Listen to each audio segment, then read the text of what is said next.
it's also a great way for men in the Ingersoll community to come together. Men's Shed is an organization that started in Australia. The intention was to be a support group for men, revolving around men's health issues.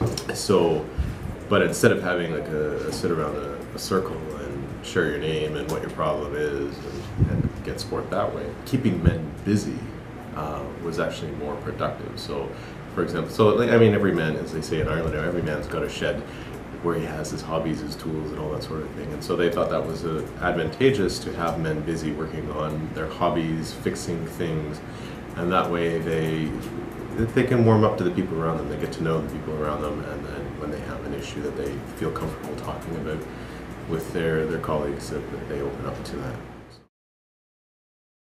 From Australia, it's actually spread around the world. There's one, as far as I know, in Winnipeg, in Canada. Ireland, it really took off. Instead of focusing on health, it became focused on community in a sense, because there's a high unemployment rate in Ireland.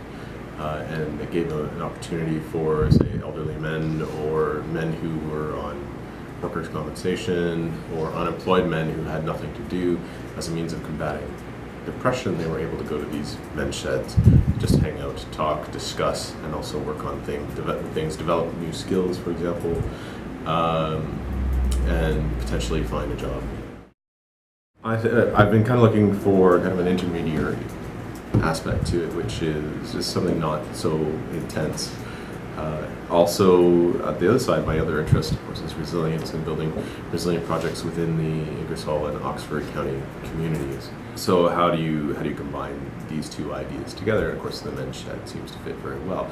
So I did a little research. I approached Howard DeJong, who had his own ideas of how to create an organization that could recycle, upcycle, fix stuff, and just collect stuff.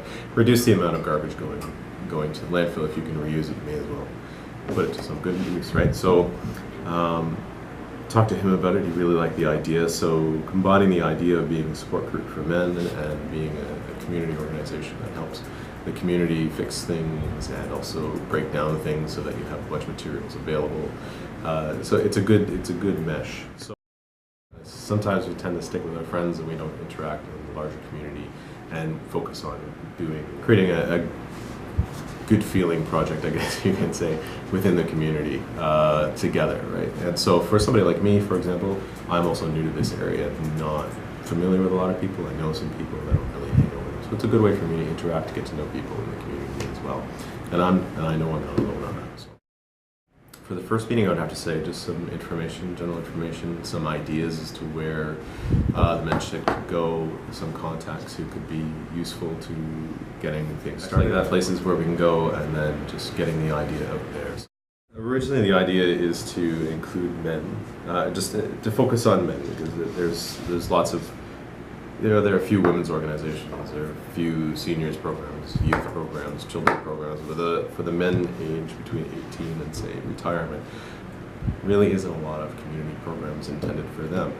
So that was my main focus, but part of what I'm doing with the Mankind Project is we're expanding it a little bit to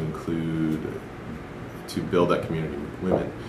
And so the idea came up, how do we include women in a men's shed? So I just actually Googled Women's Auxiliary Men's Shed.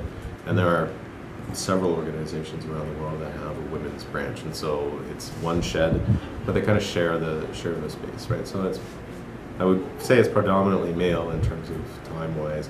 But there are a few classes offered by the women there. So a lot of do-it-yourself products, and some woodworking, some mechanic work, teaching women some skills that they may need on their own, that sort of thing. So it's a matter of finding that balance between being able to focus on men's needs, but not excluding women in that sense. Come to the first meeting actually would be the first step, right. And then if it piques your interest, then just keep in contact, keep coming to the meetings. If you have any ideas, do some research. Present it to me, email it to me, bring it to the meetings, and then we'll decide from there.